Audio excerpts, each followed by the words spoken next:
नमस्कार, मी महेश गोरे, राजकीय सल्लागार. ग्रामपंचायत निवडणुकीचा विचार करताय तर अवश्य या 4 गोष्टींवर विचार करा. या 4 गोष्टी जर केल्या नाहीत तर तुम्हाला या निवडणुकीला पराभवाला त्या ठिकाणी सामोरं जावं लागतं. सगळ्यात महत्वाचा मुद्दा म्हणजे गावचा व्यवस्थित अभ्यास करा, गावच्या मतदानाचा अभ्यास करा. गावात किती महिला आहेत, किती पुरुष आहेत, किती वेगवेगळ्या स्तरावर मंडळ त्या ठिकाणी काम करतात, किती यावर्षी नवीन मतदान त्या ठिकाणी जोडलं गेलं आहे, हा सगळा एकंदरीत त्या ठिकाणी अभ्यास करा.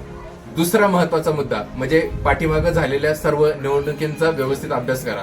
मागच्या 5 वर्षापूर्वी ज्या निवडणुका ग्रामपंचायतच्या झाल्या त्यामध्ये कोणाला किती मतदान होतं, मतांची बेरीज त्या ठिकाणी कशी झालेली होती, कोण किती गुणोत्तराने पुढे होतं, कोण पाठीमागं होतं, या सगळ्यांचा व्यवस्थित अभ्यास करा. मतदान हे कशाच्या आधारावर झालं होतं याचाही त्या ठिकाणी विचार करा. त्याच्यासोबतच आता जी स्थानिक स्वराज्य संस्थेची पंचायत समिती आणि जिल्हा परिषद ही जी निवडणूक पार पडली त्या निवडणुकीमध्ये नेमकं कुठल्या पक्षाला कसं मतदान झालं, किती टक्के मतदान झालं, कोण कोणाच्या त्या ठिकाणी फेवरमध्ये होतं याचाही व्यवस्थित अभ्यास करा. हाही तुम्हाला त्या ठिकाणी महत्वाचा मुद्दा आहे. तिसरा महत्वाचा मुद्दा म्हणजे पॅनलवर तुम्हाला काम करावं लागेल.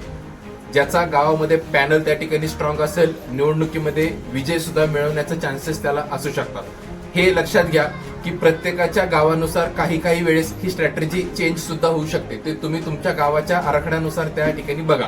परंतु पॅनल जर मजबूत असेल तर निश्चितपणे आपल्याला मतांची बेरीज चांगल्या पद्धतीने साधता येते. म्हणून आपली टीम म्हणजेच आपला पॅनल हा मजबूत करा. आणि सगळ्यात महत्वाचा चौथा मुद्दा म्हणजे साधारणपणे आपले विरोधक नेमकं कोण आहेत, त्यांच्या जमेच्या बाजू कोणत्या आहेत, विरोधक नेमकं कुठल्या मुद्द्यांवर निवडणूक लढवणार आहेत याचा अगोदरच त्या ठिकाणी अभ्यास करा आणि त्या अभ्यासानुसार तुमचा पूर्ण प्लॅनिंग त्या ठिकाणी करा.